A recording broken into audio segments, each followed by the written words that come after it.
Hi there, my name is Jillian Wigmore and welcome to my office and your classroom for the next 20 or so minutes. I'm going to be talking to you about women's ways of knowing theory, and this is for LIS 543. Let's get going. So what is this theory about? When you ask yourself what are the things that create you and how you react to the world, some of the answers could be where you come from, who your people are, your gender, your race, your identity, or your beliefs. These and many other factors influence how you react to the world and influence what you know. These aspects also influence how you know and how you approach knowledge. Women's Ways of Knowing, or WWK, acknowledges that gender as a major social, historical, and political category affects the life choices of all women in all communities and all cultures. Starting with the research question, how were Western social constructions of gender and authority affecting women's sense of self, voice, and mind?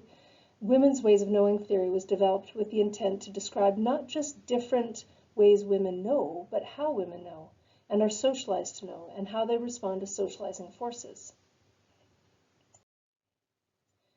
Acknowledging the work of Carol Gilligan, whose research addresses the missing perspectives of women in psychology's theories of human development, and responding to William Perry's 1970 Harvard study, which focused on men and how their responses to learning, truth, and knowledge shift over time, Women's Ways of Knowing was developed collaboratively and first articulated by Bellingke, Clinchy, Goldberger, and Terule in Women's Ways of Knowing, the Development of Self, Voice, and Mind in 1986, to bring attention to the missing voices of women in our theories of how people know and learn. The theory of WWK acknowledges that women's ways of knowing are different because Western constructions of gender and authority affect women's relationship with knowledge. Harding, in her essay included in the book Knowledge, Difference, and Power, which was edited by the four scholars who initially introduced the theory of WWK in 1996, holds that some resources for generating knowledge She holds that some resources for generating knowledge clearly are available primarily for those in powerful positions in a culture, but that other resources are generated on the margins of any knowledge system and on the borderlands between competing knowledge systems. This acknowledgement of how the acquisition of knowledge is influenced by society and who is recognized to have knowledge is important in order to discover how women and others outside of those groups in power gain knowledge or do not, and how the knowledge they hold may not be recognized for its value.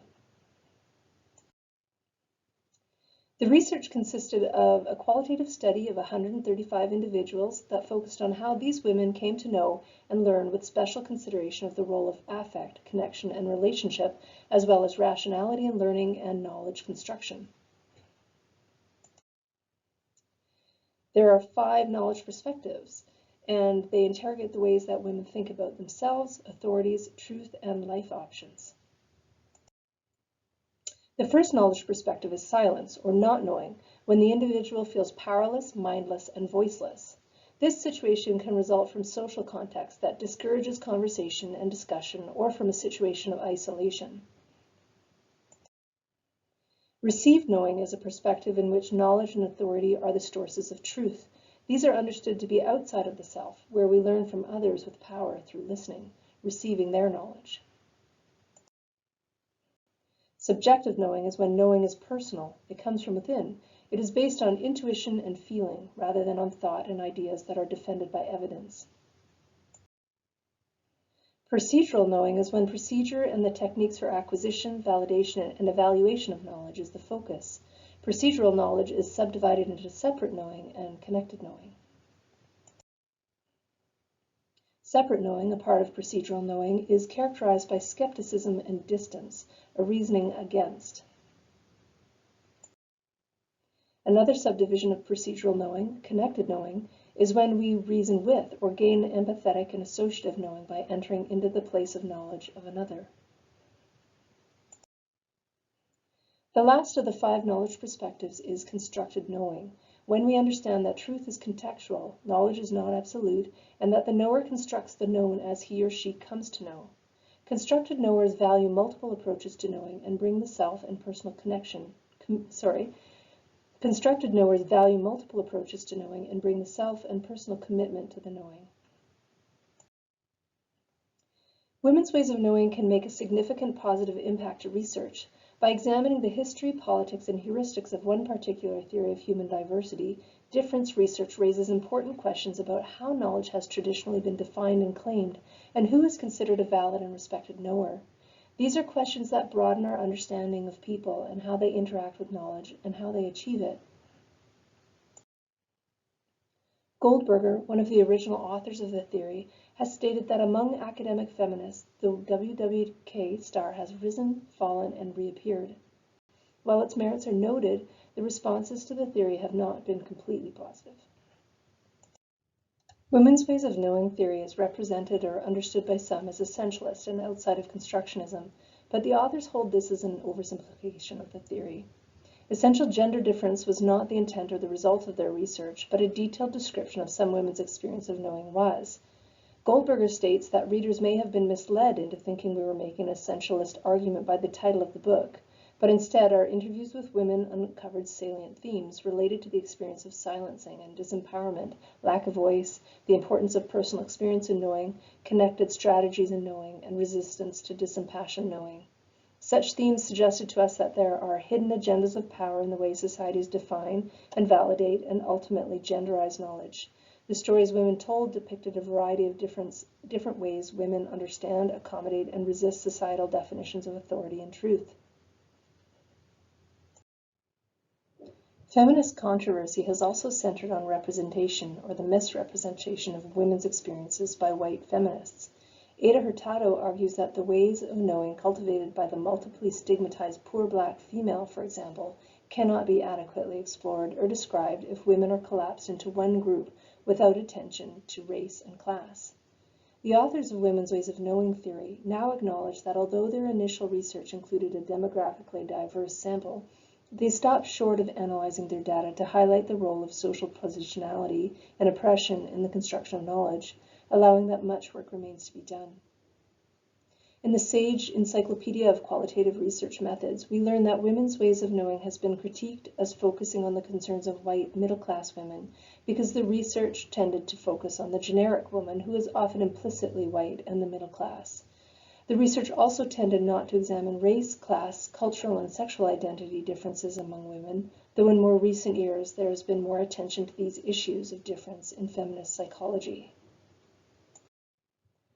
Some have understood Women's Ways of Knowing as an anti-rationalist and subjectivist promoting theory that supports relativism, a position in which Women's Ways of Knowing is seen as an influential text that has steered educators and students into an overvaluation of connected knowing, and that disdains proof, disproof, and criticism. However, Women's Ways of Knowing theorists hold that connected knowing is not opposed to, but is an instance of rationality. There is also some confusion around whether the 5 perspectives represent stages of knowledge development and whether they're arranged sequentially, which leads to the question of whether or not constructed knowing is a superior or ideal epistemology. However, psychologists, educators, and others who employ the theory debate the validity of the idea that constructed knowing is superior and whether the developmental stage is valid.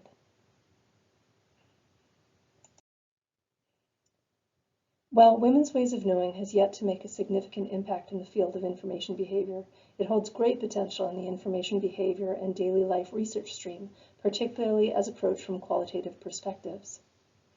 Acknowledging the value of the self as informational and understanding the ways in which gender, race, and class are contexts in which individuals interact with information are important in IB and LIS. Julian holds that when an understanding of context is expanded to include the way in which individuals construct their own gender, class, and race, the applications for IB research are truly opened up.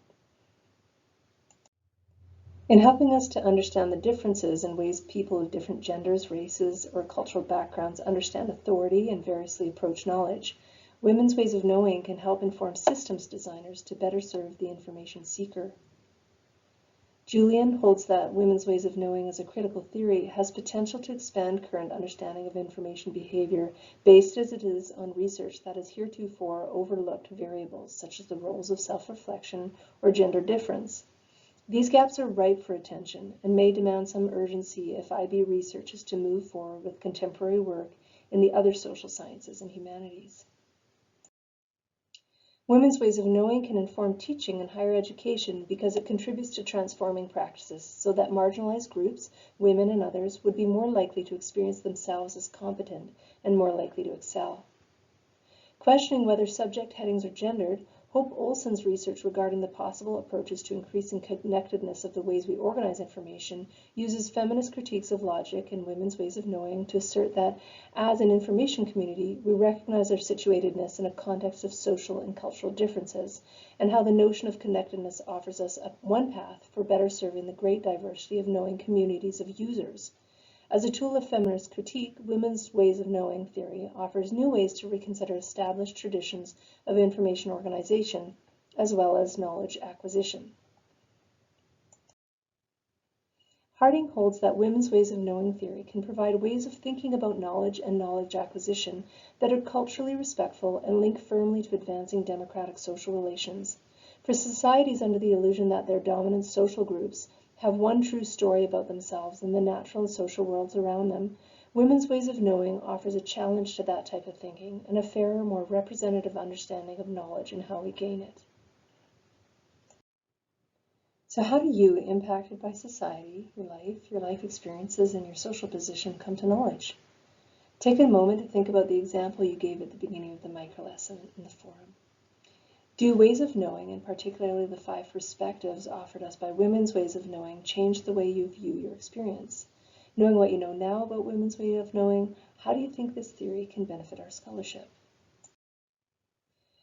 Goldberger, in revisiting the impact of women's ways of knowing 10 years after the publication of their study, described their work this way.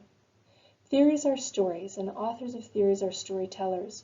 Women's ways of knowing is a story of women's development of self, voice, and mind. I like this quote because it makes me wonder about the stories we each have, how we come to knowledge, how we develop a self, a voice, and a mind is as individual as each of us. The benefits of studying different ways of knowing is clear for human information behavior and library and information sciences. Thanks so much for listening to my lesson. If you have any questions, please let me know, and I'll see you in the forum.